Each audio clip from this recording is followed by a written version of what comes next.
আসসালামু আলাইকুম ওরহমতুল্লাহি ওয়া বারাকাতুহু।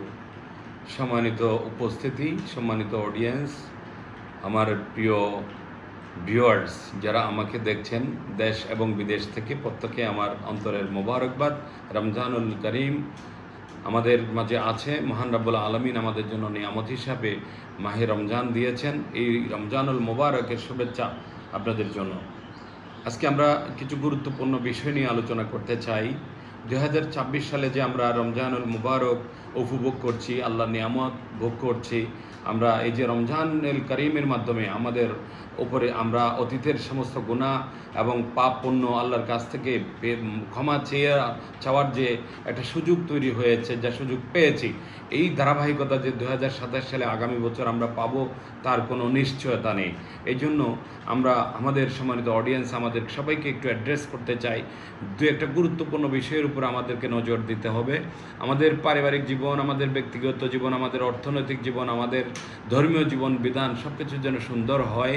আমরা যেন ইসলামী শরিয়া মোতাবেক চলি, আমরা যেন আল্লাহর হক আদায় করি। আমাদের পবিত্র এই সুন্দর জীবনের মধ্যে, জীবন বিধানের মধ্যে আমাদের জন্য ম্যান্ডেটরি করে দিয়েছে যে নামাজের জন্য, নামাজ এমন একটা ইবাদত যে ইবাদত কোনোভাবে মার্চেই যোগ্য নয়। একজন সাহাবী হযরত মুহাম্মদ মুস্তাফা সাল্লাল্লাহু আলাইহি ওয়াসাল্লামকে জিজ্ঞাসা করেছিলেন যে একটা প্রতিকূল অবস্থায় একজন মানুষ, সে সাঁতার জানে না, এই যে সমুদ্রের মধ্যে পতিত হয়েছে, নদীর মধ্যে পতিত হয়েছে, সে মৃত্যুর সাথে পাঞ্জা লড়ছে, এদিকে আসরের নামাজের টাইম ঘনিয়ে, সন্ধ্যা ঘনিয়ে আসতেছে। এই সময়ে তার জন্য সাঁতরানো, মানে সাঁতার কেটে নিজের জীবন বাঁচানো ফরজ নাকি নামাজ আদায় করা ফরজ? তখন আল্লাহ নবী করিম সাল্লাল্লাহু আলাইহি ওয়াসাল্লাম, আমাদের প্রিয় নবী, আমাদের সেই সাহাবা কেরামকে উত্তর দিয়েছিলেন তাকে নামাজ আদায় করতে হবে, তো যতক্ষণ তার ধরের মধ্যে প্রাণ থাকবে। কারণ সে সাঁতার জানে না, আপনি বলে দিয়েছেন। তাই সে যদি সাঁতার জানতো, তাহলে নিশ্চিত একটা পন্থা ছিল, যে একটা ব্যবস্থা উপস্থাপন ছিল যে তার জীবনটাকে বাঁচানোর জন্য সে নিজে যথেষ্ট চেষ্টা করতে পারবে। কিন্তু এই মুহূর্তে যেহেতু সে তার সাঁতার জানে না, না জানার কারণে এই মুহূর্তে তার জন্য যেহেতু নামাজ আদায় করতে হবে, এটা নামাজে এই ক্ষেত্রে কিন্তু নামাজ মাপ নাই।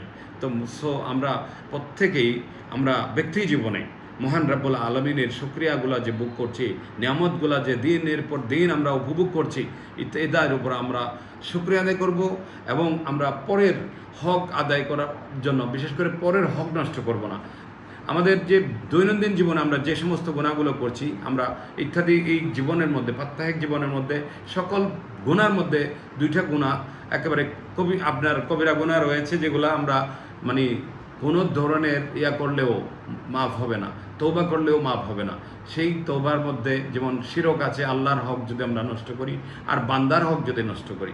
বান্দার হকের মধ্যে রয়েছে, সেটা আপনি টাকা, আর্থিক সম্পত্তি হতে পারে, অনার্থিক হতে পারে।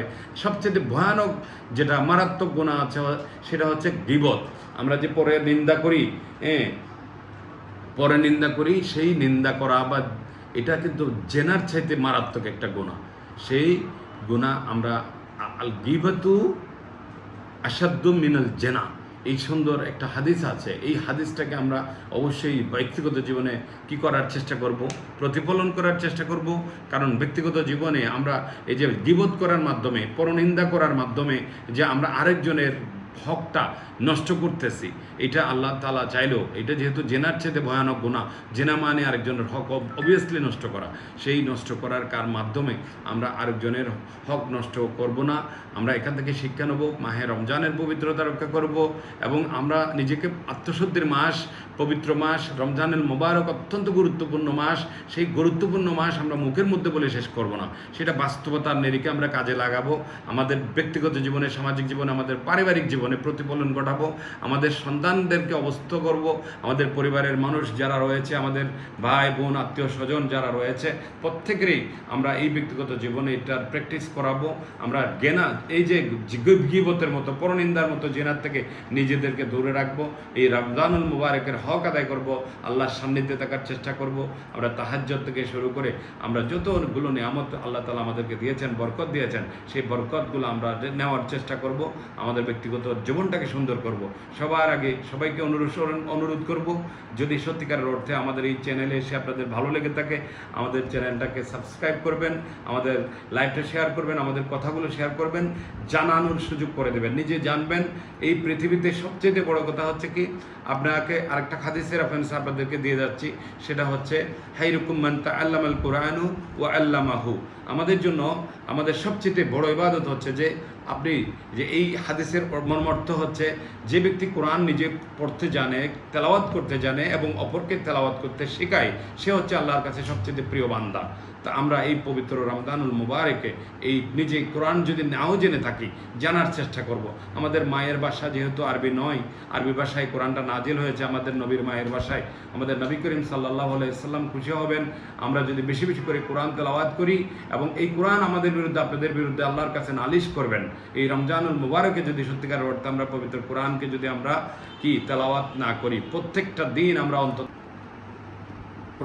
দিন আমরা যদি এই কোরআনকে আমরা সুন্দর করে জানের মধ্যে এভাবে প্যাকেটিং করে সুন্দর করে যদি রেখে দিই, জমা রাখি, বলবে আল্লাহ তোমার এই বান্দা আমাকে সুন্দর করে মাসার মধ্যে উঠিয়ে রেখেছিল, বাট আমাকে একদিনও খুলে দেখেনি।